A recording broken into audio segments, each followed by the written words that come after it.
23 जून 2024 को हरियाणा के यमुनानगर में रविवार को शाम के समय वहां के लोग अचानक तब सकते में आ गए जब शहर के आजाद नगर इलाके में एक मकान से मां बेटे की हत्या की खबर सामने आई।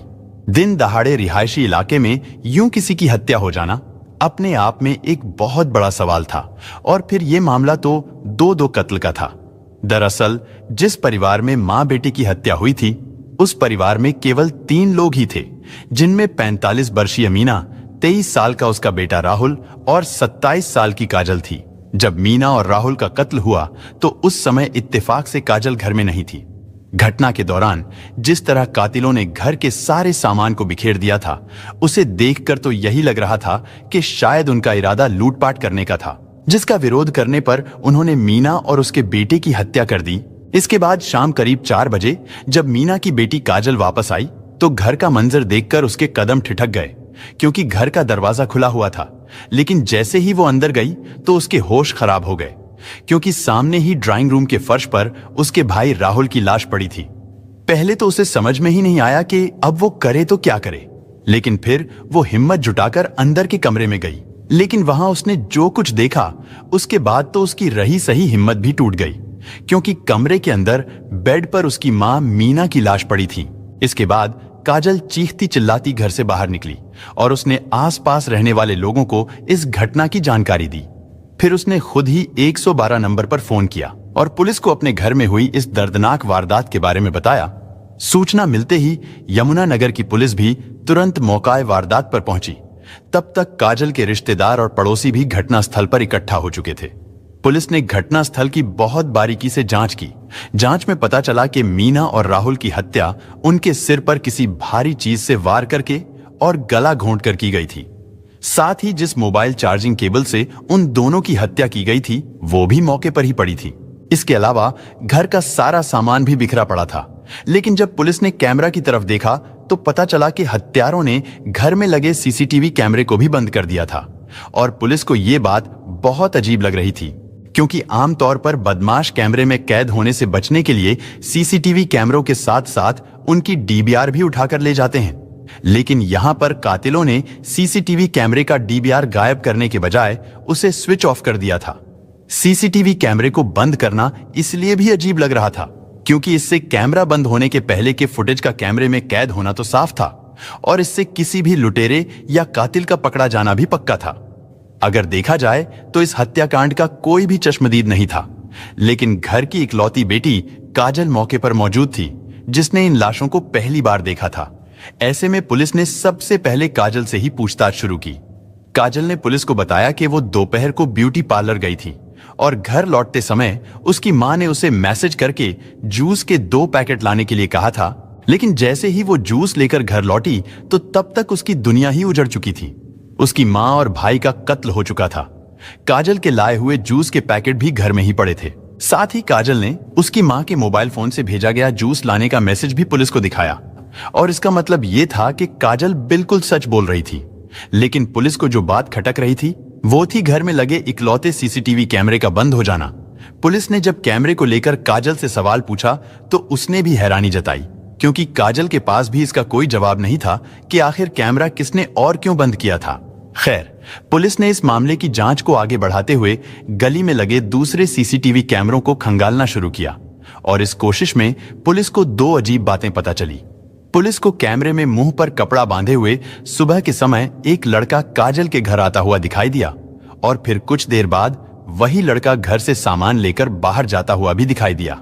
लेकिन हैरानी की बात यह थी कि इस फुटेज के मुताबिक तो काजल खुद भी उस समय घर में ही मौजूद थी और फिर उस लड़के के घर से निकल जाने के बाद काजल भी घर से बाहर जाती हुई दिखाई दे रही थी। लेकिन अब सवाल यह था कि आखिर वो लड़का कौन था जो काजल के घर आया था, और इस लड़के के बारे में पूछे जाने पर काजल थोड़ी घबरा गई। पुलिस को घर का सीसीटीवी कैमरा बंद होने पर हैरानी तो थी ही, साथ ही लड़के के बारे में पूछने पर जब काजल नर्वस हो गई तो पुलिस के शक की सुई काजल की तरफ घूम गई। पुलिस ने जांच में पाया कि घर में लगे सीसीटीवी कैमरे को घटना वाले दिन सुबह ही बंद किया गया था, जबकि काजल के बयान के मुताबिक उस समय तक तो लुटेरों ने घर पर धावा भी नहीं बोला था और ना ही किसी का कत्ल हुआ था। और इसका मतलब था कि यह कैमरा घर के ही किसी व्यक्ति ने बंद किया था, जबकि काजल का कहना था कि वो दोपहर 2 बजे के आसपास घर से निकली थी और तब तक सब कुछ ठीक था और करीब 3 बजे तक वो घर वापस लौट आई थी। यानी काजल बता रही थी कि ये हत्या 2 से 3 बजे के बीच ही हुई थी। इधर पुलिस ने मीना और राहुल की लाशों को पोस्टमार्टम के लिए भिजवा दिया था, लेकिन जैसे ही पोस्टमार्टम रिपोर्ट सामने आई तो पुलिस को यकीन हो गया था कि अपनी मां और भाई के कत्ल को लेकर काजल झूठ बोल रही है, क्योंकि पोस्टमार्टम करने वाले डॉक्टरों के मुताबिक उन दोनों की हत्या लाशों को पोस्टमार्टम के लिए लाए जाने से करीब 6 से 7 घंटे पहले हो चुकी थी, यानी सुबह 10 बजे के आसपास। और अगर इस हिसाब से देखा जाए तो इस वारदात के दौरान काजल घर में ही मौजूद थी। हमें एक्टिविटी पे शक था। जब पहले देखा तो लगता था कि लूट का मामला है, लेकिन जब पूछताछ की सारी बातें सामने आई, कैमरे वगैरह देखे तो हमें प्रथम दृष्टि से ही ये लग गया था कि इन्होंने मर्डर किया है और कोई ना कोई गड़बड़ है। हालांकि पुलिस को काजल पर पहले भी थोड़ा शक था। जब पहले देखा था तो लग रहा था कि शायद ये लूट का मामला है, लेकिन जब पूछताछ में सारी बातें सामने आई और गली में लगे कैमरे को खंगाला गया, जिससे पुलिस को यकीन हो गया था कि कोई ना कोई गड़बड़ जरूर है, यानी इस हत्याकांड में काजल का ही हाथ है। इसके बाद पुलिस ने बिना देरी किए काजल को हिरासत में ले लिया।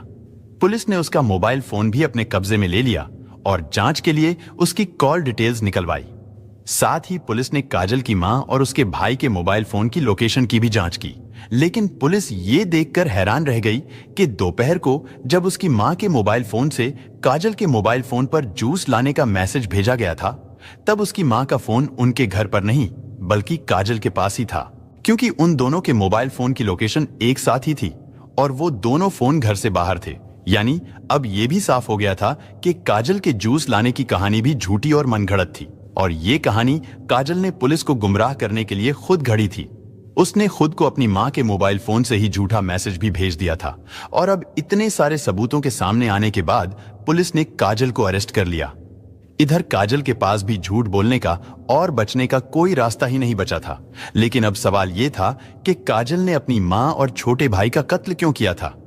आखिर अपनी मां और भाई से उसकी ऐसी क्या दुश्मनी थी, वो भी तब जब उसके परिवार में कुल मिलाकर सिर्फ 3 ही लोग थे और अब मां और भाई के मारे जाने के बाद वो बिल्कुल अकेली रह गई थी।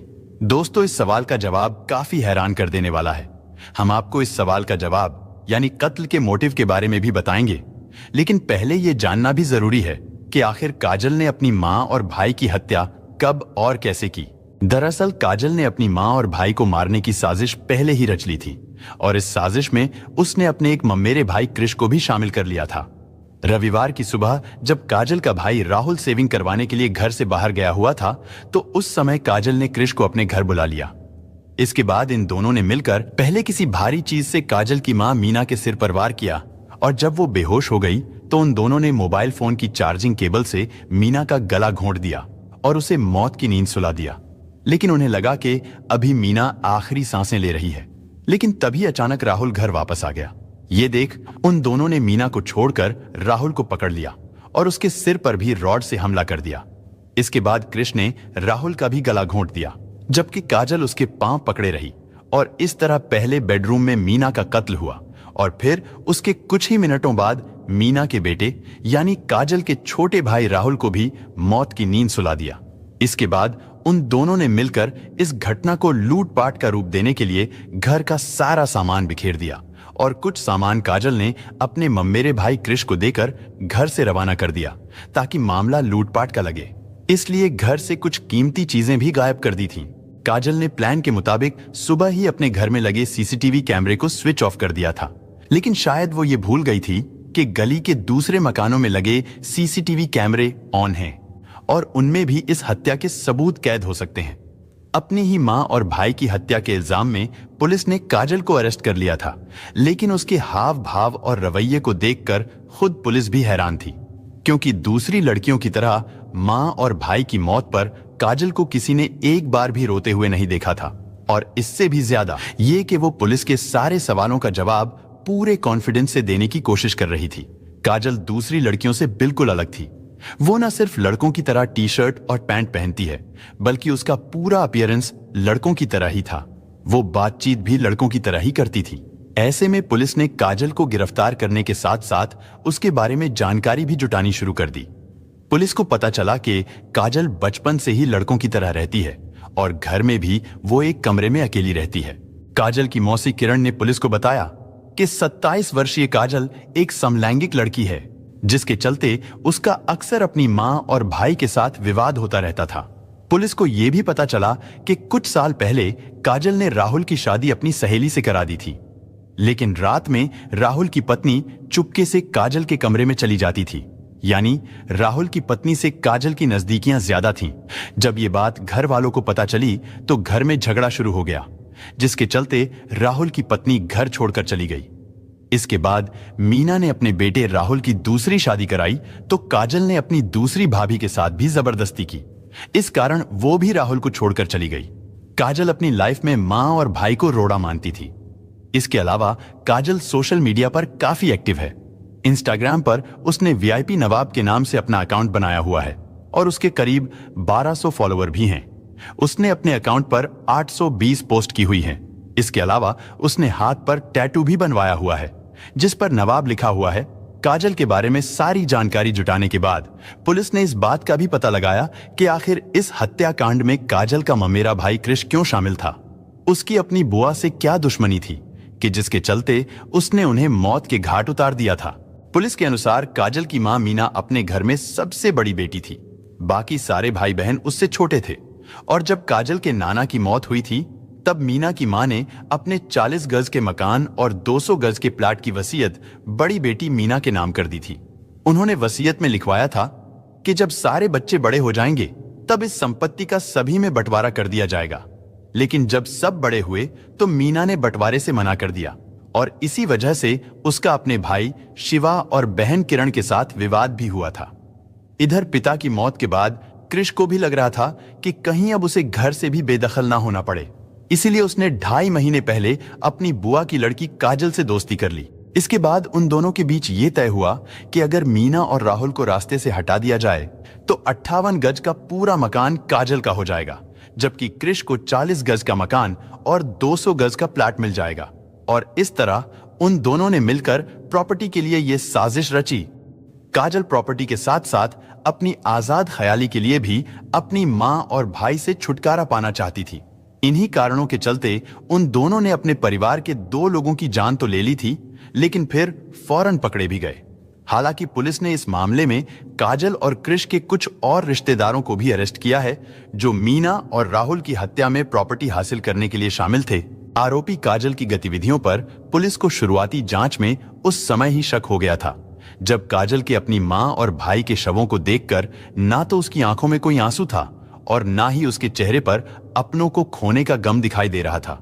इसके बाद पुलिस ने जब कड़ी से कड़ी जोड़कर जांच को आगे बढ़ाया तो 24 घंटों के अंदर ही इस दोहरे हत्याकांड का खुलासा कर दिया गया। अपराधी भले ही कितना भी शातिर क्यों ना हो, लेकिन अगर पुलिस अपनी पर आ जाए तो अपराधी कानून से बच नहीं सकता।